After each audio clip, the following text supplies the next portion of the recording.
जय हिंद everyone. So I welcome you all to this YouTube channel जिसका नाम है फौज जंक्शन। ठीक है, और ये हमारे यूट्यूब चैनल की पहली वीडियो है। इस वीडियो में हम बात करेंगे इंट्रोडक्शन की, जिसमें I will introduce you to myself. Okay, and उसके बाद हम बात करेंगे कि इस यूट्यूब चैनल पे हमारा विज़न क्या रहेगा, है ना। हम कैसे चीज़ों को फॉलो करेंगे, CDS FCAT रिटर्न के लिए हम क्या करेंगे, SSB के लिए क्या करेंगे। ठीक है, उस सब पे हमारा क्या फोकस रहेगा उसके बारे में बात करेंगे। ठीक है, इसके अलावा अगर आप देख सकते हो यहाँ पे मैं एक एक्स OTA कैडेट हूँ, तो मैं ये भी शेयर करूँगा कि मेरे इस OTA ज्वाइन करने और छोड़ने तक की जो जर्नी थी उसमें क्या क्या हुआ, क्या क्या फेलियर्स आए, है ना। मैंने कैसे उनको इंट्रोस्पेक्ट किया, कैसे उनको इम्प्रूव किया, और फाइनली मेरे को SSB से रिकमेंडेशन मिला। ठीक है तो इन सब चीज़ों के बारे में हम यहाँ पे बात करेंगे। तो पहली बात मैं अपने बारे में ही करता हूँ। तो अगर मैं अपने बारे में बताऊँ तो बहुत छोटा सा इंट्रोडक्शन है मेरा नाम सचिन जैन है, and I have completed my Bachelor of Engineering in Electronics and Communication. Okay, and before my Bachelor of Engineering, I mean after 12th, I have appeared in JEE. I cleared both mains and advance. Okay, after my graduation मैंने CDS 4 बार दिया और all 4 times I cleared it, and in this I clear 2 times for AFA and 2 times for IMA। Okay, और FCAT भी मैं 4 times appear हुआ और मेरा 4 times FCAT भी क्लियर है। तो ये सब हुआ मेरे बारे में। ठीक है, अब मैं अगर आगे बात करूँ तो देखिए जो मेरी जर्नी रही इसके थ्रू मैं आपको काफ़ी सारी चीज़ें बताना चाहता हूँ। तो फर्स्ट ऑफ ऑल ये मेरा ज्वाइनिंग लेटर है। ठीक है, ज्वाइनिंग लेटर देखने की खुशी अलग ही होती है भाई, है ना। तो no doubt I was really happy when I got this joining letter. I am still happy कि मैं वहाँ पे गया। ओके, तो मैं अगर बात करूँ इस OTA की जर्नी की, तो मेरी प्रिपरेशन से लेके OTA जाने तक की बात मैं यहाँ पे करूँगा। So it was October 2021। Because of COVID exam late थे, तो अक्टूबर 2021 में मैंने बैचलर ऑफ इंजीनियरिंग कंप्लीट की और नवंबर 2021 में मैंने CDS के लिए प्रिपरेशन स्टार्ट किया था। ओके, तो यहाँ पे फर्स्ट मिस्टेक मैंने यहीं पे कर दी थी कि मैं ग्रेजुएशन के टाइम पे कुछ भी प्रिपरेशन नहीं कर रहा था। देखिए, मेरा कोई डिफेंस में जाने का कोई बचपन का कोई सपना नहीं रहा है। I am being very honest with you.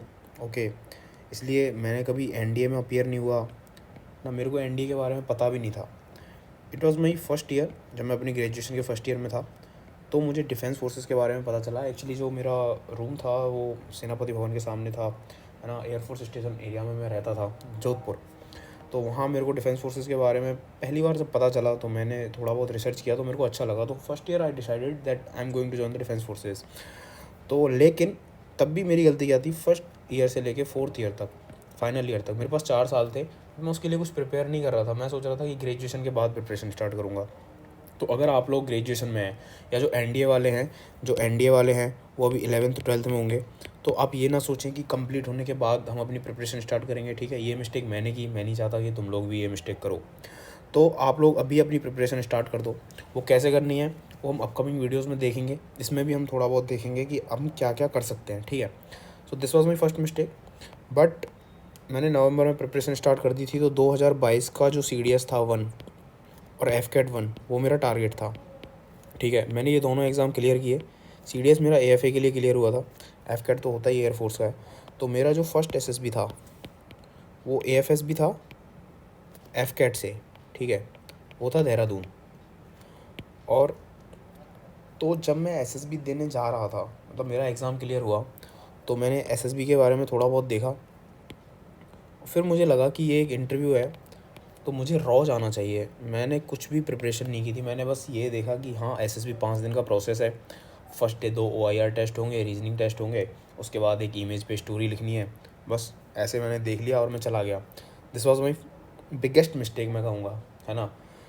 Without preparation कुछ नहीं होता भाई, है ना। अपने को प्रिपरेशन करना ही पड़ेगा, चाहे तुम्हारी पर्सनैलिटी कितनी भी अच्छी है, you have to improve yourself. ठीक है, तो ये गलती मैंने की, मैं बिना प्रिपरेशन के गया और फिर वही हुआ जो होना चाहिए था, मैं हो गया स्क्रीन आउट। क्योंकि मेरी जो स्टोरी थी वो कुछ उसका कॉन्टेक्स्ट मैच ही नहीं कर रहा था इमेज से, ठीक है। ना उसमें एक्शंस थे, ना उसका थीम अच्छा था, क्योंकि मुझे आइडिया ही नहीं था कि कैसे लिखना होता है, क्या होता है। तो मेरे को ये समझ में आ गया कि प्रैक्टिस तो करनी पड़ेगी।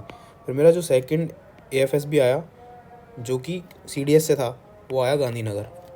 इसमें क्या होता है, अब मैंने पिछली बार प्रिपरेशन नहीं की थी, तो इस बार मैंने प्रिपरेशन की, बट गलती हुई कि मैंने ओवर प्रिपरेशन कर लिया। I was over prepared, okay. अब इसके चक्कर में क्या हुआ, मैं SSB के 1-2 दिन पहले तक भी स्टोरीज़ लिख रहा था, ठीक है, स्टोरीज़ में लिख रहा था। तो वो आइडियाज़ जो थे स्टोरीज़ के, वो अभी भी मेरे माइंड में चल रहे थे। तो जैसे ही SSB वाले दिन मेरे सामने इमेज आई, तो मैं उसको ढंग से ऑब्ज़र्व करने के बजाय क्या गलती की मैंने, वो प्री कंसीव्ड आइडिया में से किसी एक आइडिया को फिट बिठा के वहाँ पे स्टोरी लिख दी। और मेरी स्टोरी कैसी हो गई, प्री कंसीव्ड स्टोरी की वजह से I again got screen out, okay. अब आता है मेरा थर्ड SSB, जो फिर से AFSB है, FCAT एंट्री से गांधीनगर। अब मेरे को ये समझ में आ गया कि मेरे को प्रिपरेशन भी करनी है, बट ओवर प्रिपेयर्ड मेरे को नहीं रहना है, मतलब मेरे को बहुत ज़्यादा प्रिपरेशन नहीं करनी है। तो one thing I did was, मैंने क्या किया, मैंने अपने SSB से 15 डेज़ बिफोर अपनी प्रिपरेशन क्लोज़ कर दी। मतलब 15 दिन पहले तक मैंने प्रिपेयर किया जितना मेरे को करना था, बट 15 दिन पहले मैंने बंद कर दिया सब। क्योंकि मुझे लगता है कि जब आप लास्ट टाइम तक प्रिपेयर करते हो ना, तो वो लास्ट टाइम वाले जो आइडियाज़ हैं ना, कुछ 5-10 आइडियाज़ स्टोरी के या कुछ भी, वो आपके माइंड में चलते रहते हैं। तो मैंने अपने आप को 15 दिन का रेस्ट दिया, ताकि जो भी मेरे माइंड में है वो एटलीस्ट सेटल डाउन हो जाए, है ना। वो बिल्कुल टिप पे नहीं होना चाहिए। अगर वो बिल्कुल माइंड की टिप पे है ना, तो वो आपको कहीं ना कहीं मैच होती है, आप उसको उतार दोगे उस पर स्टोरी राइटिंग में। तो मैंने 15 दिन का गैप दिया और ये वर्क किया। मेरा स्टोरी अच्छा था, मेरा ऑब्जर्वेशन अच्छा रहा, मेरा नरेशन अच्छा था, बट प्रॉब्लम हो गई GD में।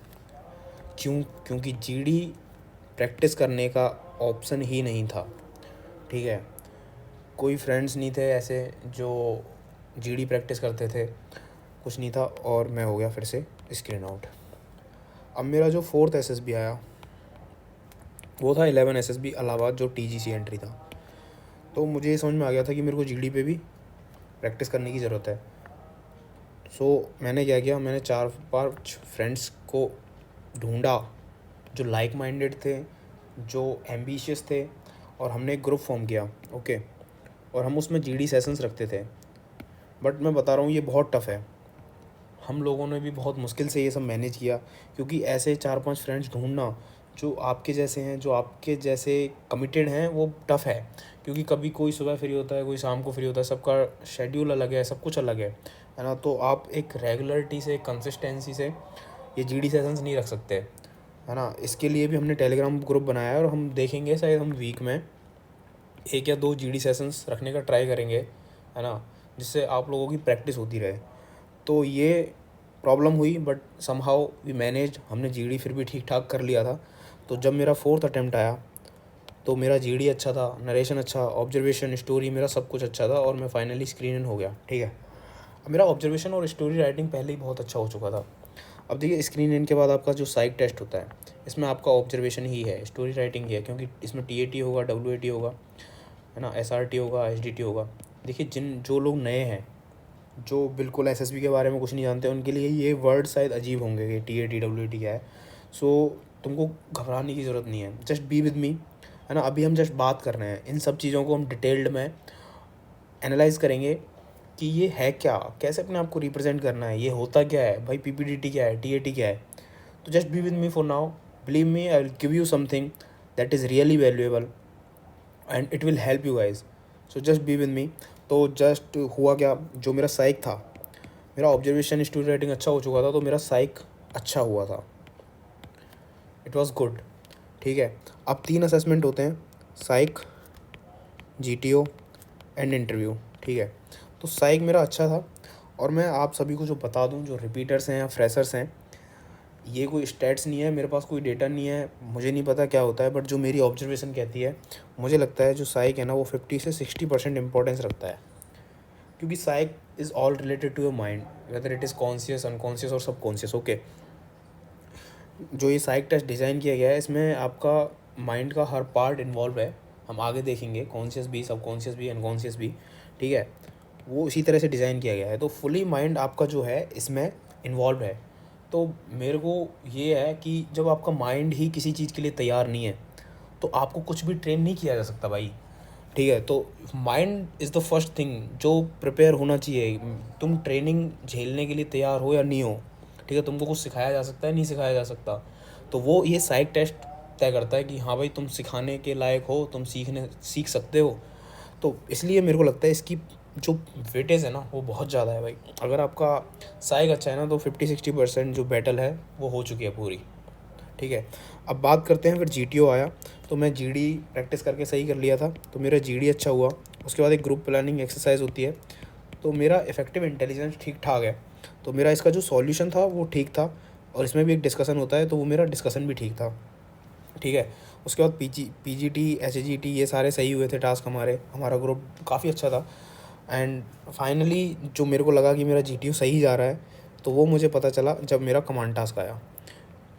जो रिपीटर्स हैं उनको पता होगा, कमांड टास्क में अगर आपको बॉम्ब डिफ्यूज़न मिल रहा है तो तुम कंसीडर कर सकते हो हाँ भाई तुमने GTO में अच्छा परफॉर्म कर लिया है और GTO की तरफ से क्लियर है सब कुछ।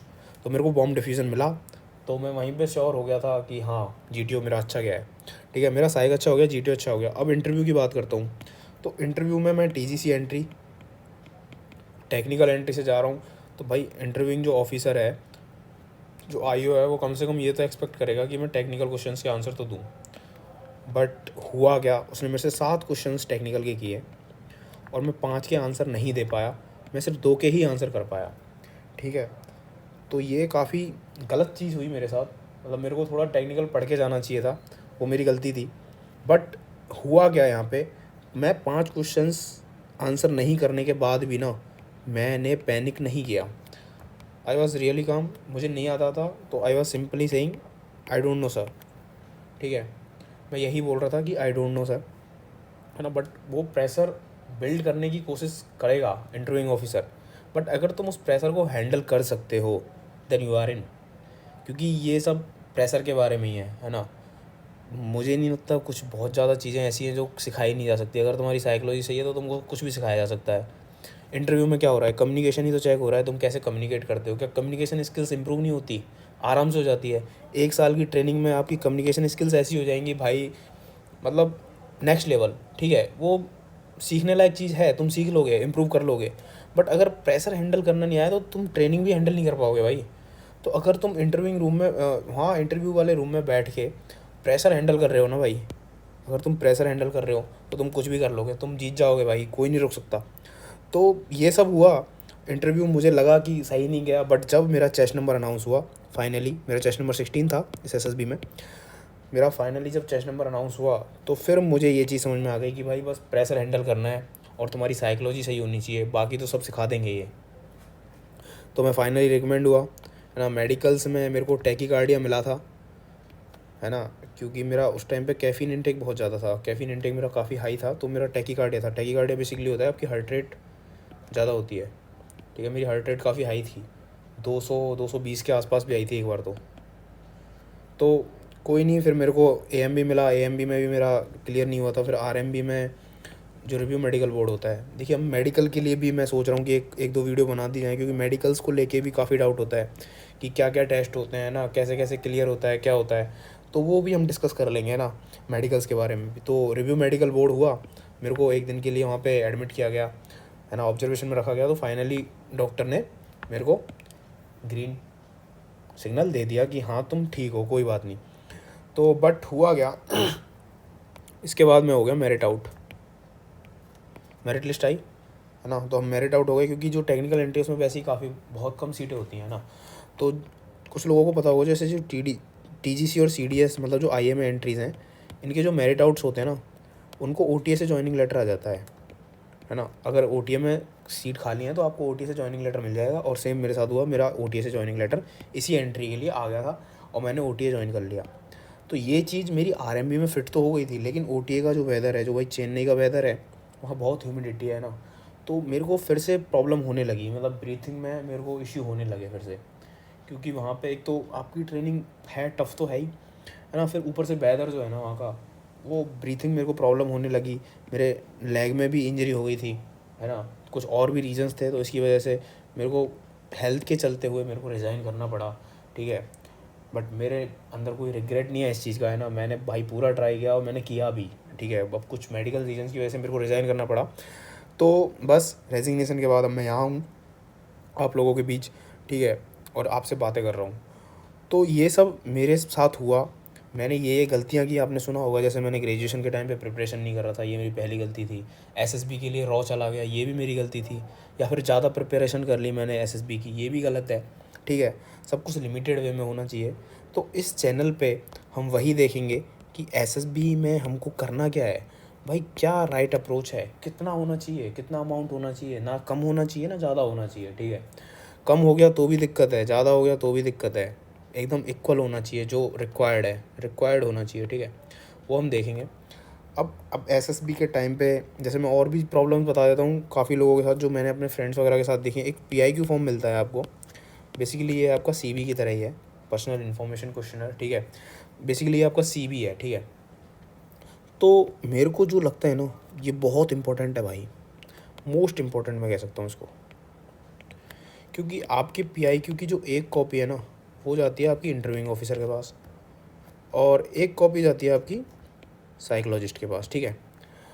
तो मैं आपको नहीं जानता, ठीक है, अब मेरे को कोई आपके बारे में डिटेल ला के दे रहा है, एक फॉर्म जो कि तुमने खुद भरा है, तो मैं उससे ही पता लगा लूँगा भाई कि बंदा कितना पानी में और कितना ऊपर है। तो पीआईक्यू जो फॉर्म होता है ना, ये आपका फर्स्ट इम्प्रेशन है। और आप बिलीव नहीं करोगे, मेरे जो काफ़ी फ्रेंड्स हैं जिनकी परफॉर्मेंस या तो मेरे इक्वल रही थी और मे भी मेरे से ज़्यादा ही बेटर थी, ठीक है, वो भी आउट हो गए। तो अंदर क्या हो रहा है वो मुझे नहीं पता, बट मैक्सिमम जो मेरे को लगता है ना, उसका रीज़न ये पीआईक्यू है। क्यों? मान लीजिए आपका पीआईक्यू ख़राब है ना, तो आपका जो फर्स्ट इम्प्रेशन है ना, वही ख़राब हो गया। फर्स्ट इम्प्रेशन ख़राब हो गया ना, तो आपको इसको ओवरकम करने के लिए ना बहुत ज़्यादा, मतलब बहुत ज़्यादा अच्छा परफॉर्म करना पड़ेगा, ठीक है। तब आप इस फर्स्ट इम्प्रेशन को सुधार सकते हो, अदरवाइज़ मेरे को नहीं लगता आपका कुछ होने वाला है। बट अगर आपका पीआईक्यू सही है, पीआईक्यू अच्छा है, तो आपका जो फर्स्ट इम्प्रेशन है वही अच्छा है, और first impression is the last impression, ये बात सही है, ठीक है। अगर आपको फर्स्ट इम्प्रेशन अच्छा है ना, तो आप कहीं 19-20 भी परफॉर्म करोगे ना, तो वो आपकी जो गलतियाँ हैं ना, उनको नेगलेक्ट कर देते हैं कि ठीक है कोई बात नहीं। बट अगर आपका फर्स्ट इंप्रेशन ही ख़राब है, तो फिर वो गलतियाँ ना नेगलेक्ट नहीं होती हैं। तो इसलिए मैं बोलता हूँ पीआईक्यू बहुत ज़्यादा इंपॉर्टेंट है। तो पीआईक्यू कैसे फिल करना है वो भी हम एक वीडियो के थ्रू देखेंगे, है ना। ऐसी काफ़ी सारी चीज़ें हैं, ये मैंने एक एग्जांपल दिया पीआईक्यू का। ऐसी ओएलक्यूज़ होते हैं, मतलब ऑफिसर लाइक क्वालिटीज़। अब ऑफिसर लाइक क्वालिटीज़ जैसे इसमें काफ़ी सारी हैं, इफेक्टिव इंटेलिजेंस हो गई आपकी, या आपका वो हो गया स्टेमिना हो गया, बहुत सारी चीज़ें हैं। 15 ओएलक्यूज़ होते हैं, है ना। बेसिकली ये 5 दिन के असेसमेंट में, 5 डेज़ का जो असेसमेंट है उसमें ये ओएलक्यूज़ ही चेक हो रहे हैं, ऑफिसर लाइक, मतलब आपके अंदर ये क्वालिटीज़ हैं या नहीं है, कि आप ऑफिसर बनने लायक हो या नहीं। तो ये क्वालिटीज़ अगर आपके अंदर हैं, तो इनको कैसे आप उनके सामने प्रेजेंट करोगे, अगर हैं तो। अगर नहीं है तो कैसे आप इनको अपने अंदर डेवलप कर सकते हो, या अगर हैं पर वो इतनी साफ नहीं है, तो आप कैसे इनको रिफ़ाइन कर सकते हो, वो सब भी हम देखेंगे। ओएलक्यूज़ क्या क्या होते हैं, कैसे अपने आप को प्रेजेंट करना है कि हमारे ओएलक्यूज़ ऑफिसर्स को दिखें, ठीक है। जो दिखता है वही बिकता है भाई। तो ये आपके ओएलक्यूज़ दिखने चाहिए, है ना। मतलब कुछ लोगों में होते हैं बट वो शो नहीं कर पाते, तो वो कैसे उनको शो कर सकते हैं अपने रेस्पॉन्स में, इंटरव्यू में रेस्पॉन्स जो हम देते हैं, जीटीओ में जो हम रेस्पॉन्स देते हैं, या फिर साइक में जो हम रेस्पॉन्स लिख रहे हैं, उनमें उनके थ्रू कैसे हम अपने ओएलक्यूज़ को रिप्रेजेंट कर सकते हैं अपने आप को, ठीक है। तो ये सब हम देखेंगे। तो ये हमारा यूट्यूब चैनल है, इस पर आगे वीडियो आती रहेंगी, ठीक है। ये होगी एसएसबी की बात। और रिटर्न के लिए जो आपका सीडीएस है और एफकेट है, जो भी रिटर्न की तैयारी कर रहे हैं, देखिए स्टडी तो सब करते हैं, ठीक है, स्टडी तो सब कर रहे हैं, है ना, पर सबका सिलेक्शन नहीं हो रहा। क्यों नहीं हो रहा? सब इफ़ेक्टिव स्टडी नहीं कर रहे। जैसे एक एसएसबी की ओएलक्यू में एक टर्म होती है इफ़ेक्टिव इंटेलिजेंस, मतलब इंटेलिजेंस तो लगभग सबके पास ही है ना। अगर आप ठीक ठाक हो तो इंटेलिजेंस तो है ना आपके पास, बेसिक इंटेलिजेंस तो है, बट अगर आपके पास इफेक्टिव इंटेलिजेंस है तो ही आप एसएसबी के लिए बने हो। ऐसे ही स्टडी तो लगभग सभी कर रहे हैं, अगर आपको एग्ज़ाम दे रहे हो तो आप स्टडी तो कर ही रहे हो, बट अगर आपको सिलेक्ट होना है तो आपको इफेक्टिव स्टडी करनी पड़ेगी। इफेक्टिव स्टडी का मतलब जो मेरे को लगता है कि आपको कितना सिलेबस पढ़ना है ना, क्या क्या इंपॉर्टेंट है, क्या क्या छोड़ना है, छोड़ना आना चाहिए। अगर आपको छोड़ना आ गया ना तो आप कर लोगे, ठीक है। सब कुछ नहीं पढ़ना होता है। तो सीडीएस और एफकेट की बातें करेंगे, है ना, वीडियोस के थ्रू इंपॉर्टेंट कॉन्सेप्ट्स को समझेंगे, है ना। एसएसबी के ऊपर भी वीडियोस बनाएंगे। इसके अलावा हमारा एक टेलीग्राम चैनल है, ठीक है, वो भी यही है, fauj_junction, ठीक है। आप इसको ज्वाइन कर सकते हो। इसमें क्या होगा, एक तो जो यूट्यूब के जो भी अपडेट्स आएंगे या और भी कोई भी बात या कोई न्यूज़ या मेरे नोट्स जो मैं शेयर करूँगा वो मैं इसी चैनल पे करूँगा। दूसरा, इस चैनल पे हम ऑर्गेनाइज़ करेंगे डेली क्विज़। देखिए डेली क्विज़ अब बहुत ज़्यादा इम्पोर्टेंट हो जाते हैं। कुछ लोगों को लगता है कि मैं पहले सिलेबस कर लेता हूँ 4 महीने में, 5 महीने में। देखो मैं बताता हूँ उसमें गलती है, ठीक है। अब 4-5 महीने में आपने सिलेबस कर लिया, फिर उनको लगता है कि लास्ट का 1 मंथ में प्रैक्टिस करूँगा, ठीक है, कोई दिक्कत नहीं है। बट देखिए मान लीजिए आप लास्ट का 1 मंथ प्रैक्टिस कर रहे हो, है ना, और आपको प्रैक्टिस में पता चला, हो जाता है ऐसा, प्रैक्टिस करते हुए आपको पता चला कि मेरी परफॉर्मेंस इतनी अच्छी नहीं है। मैंने जो चैप्टर पढ़े हैं मैंने पढ़ तो लिए, पर मैंने वो इफेक्टिवली नहीं पढ़े हैं, मतलब मैं आंसर नहीं कर पा रहा हूँ, मैं कंफ्यूज हो जा रहा हूँ। तो मेरे को ये बताओ कि लास्ट के 1 मंथ में आपके पास टाइम है कि आप उन चैप्टर्स के थ्रू दोबारा जा सको, मतलब उनको दोबारा पढ़ सको? नहीं है ना, लास्ट के 1 मंथ में इतना टाइम नहीं होता। तो इसीलिए मेरा मानना ये है, आप डेली क्विज़ को रेगुलर बेसिस पे अभी से अटेंड करो। इसमें होगा क्या, पहला तो आपको रियल टाइम अपनी परफॉर्मेंस पता चलती रहेगी डेली की डेली, ठीक है। दूसरा, इससे क्या होगा, मान लीजिए क्विज़ में हम इंपॉर्टेंट क्वेश्चन ही डालेंगे, ठीक है, तो आपके अंदर बेसिक इंटेलिजेंस तो है सबके अंदर, मैंने अभी बोला। तो ऐसा होता है, आप जब 1-2 महीने जो प्रिपरेशन कर चुके हैं पहले उनको तो पता ही होगा, पर जो नया स्टार्ट कर रहे हैं उनके लिए बता रहा हूँ कि आप जब 1-2 महीने प्रिपरेशन कर लेते हो ना, तो आपको टॉपिक समझ में आने लगते हैं कि हाँ यार ये इंपॉर्टेंट है, ये आने लायक है ना, या ये इंपॉर्टेंट नहीं है, ये नहीं आएगा। इतनी बेसिक इंटेलिजेंस आपको बताने लग जाती है कि हाँ भाई ये इंपॉर्टेंट है। तो हो सकता है क्विज़ में आपको कुछ ऐसा नया दिख जाए जो आपको लगे कि हाँ यार ये इम्पोर्टेंट भी है और मैंने पढ़ा भी नहीं है, मेरे लिए नया है ये। तो आपके पास इनफ टाइम होता है भाई पढ़ने के लिए। यही प्रैक्टिस अगर आप लास्ट के मंथ में कर रहे होते और कुछ नया आ जाता ना, तो आपके पास टाइम नहीं है पढ़ने को। तो इसलिए मैं बोलता हूँ कि डेली क्विज़ करो, ठीक है। हमारे टेलीग्राम चैनल पे तो हम डालेंगे ही, बाकी आपको कहीं और भी किसी चैनल पे डेली क्विज़ मिल रहे हैं वहाँ भी सॉल्व करो, ठीक है। क्वेश्चंस ज़्यादा से ज़्यादा लगाओ, ठीक है। PYQs, इनका एनालिसिस हम भी करेंगे। कैसे एनालिसिस करके हम देखेंगे कि कौन कौन से टॉपिक पढ़ने हैं। आप अपने से भी खुद एनालाइज कर सकते हो, ठीक है। आपको भी थोड़ा बहुत पता चल जाएगा कि हाँ ये टॉपिक इंपॉर्टेंट है, ये टॉपिक नहीं है। तो ये सब है, ये सब हम इनके थ्रू बात करेंगे वीडियोज़ में। हमारा इंस्टाग्राम भी फौज जंक्शन के नाम से ही है, इंस्टाग्राम भी फौज जंक्शन के नाम से ही है, जिस पे हम रील्स वगैरह के थ्रू एसएसबी के बहुत स्मॉल बट इम्पॉर्टेंट एस्पेक्ट, जो इम्पोर्टेंट एस्पेक्ट्स हैं उनको समझेंगे, ठीक है, रील्स के थ्रू। या फिर हो सकता है रील्स पे भी हम क्विज़ वगैरह या वो क्या डालें। तो आप इंस्टाग्राम में भी हमसे जुड़ सकते हो, ठीक है, टेलीग्राम पे जुड़ सकते हो, यूट्यूब पे जुड़े रहिए। तो ये सब था जो मेरे को बताना था, जो मेरे से गलतियाँ हुई, है ना। और फौज जंक्शन मैंने नाम इसलिए ही रखा है कि हम एक पर्टिकुलर या रिटर्न या पर्टिकुलर एसएसबी के लिए फोकस नहीं है, हम दोनों की बात करेंगे। हम यहीं मिलेंगे, हम इसी जंक्शन पे मिलेंगे, ठीक है। तो ये हुआ, ये मेरा फिर से जॉइनिंग लेटर आ गया भाई, इमोशनल हो जाता है मामला, ठीक है। सो दिस इज़ मी, है ना, ये मेरा छोटा सा इंट्रो, और बस इतना ही। तो आप लोग कनेक्ट रहिए, वीडियोस टाइम टू टाइम आती रहेंगी। एक अगली एक पहली या एक दूसरी वीडियो में बता दूंगा कौन कौन से डेज़ को कितने बजे वीडियो आएंगी। फ़िक्स उसी टाइम पे, फ़िक्स उन्हीं डेज़ को हम वीडियो अपलोड करेंगे, ताकि आप लोग रिमाइंडर सेट कर सको, आपको दिक्कत ना आए भाई कि बार बार चैनल खोल के देखना पड़ रहा है। आप रिमाइंडर सेट करो कि इस दिन इतने बजे वीडियो आएगी, उसी दिन आएगी, है ना। और अगर कुछ अदर सर्कमस्टांसेस की वजह से वीडियो अपलोड नहीं हो पाएगी तो आपको टेलीग्राम में इन्फॉर्म कर दिया जाएगा। तो टेलीग्राम के नोटिफिकेशन ऑन रखना, टेलीग्राम ज्वाइन कर लो। टेलीग्राम हमारा है fauj_junction, ठीक है। इस टेलीग्राम से आपको बहुत हेल्प मिलेगी। जय हिंद।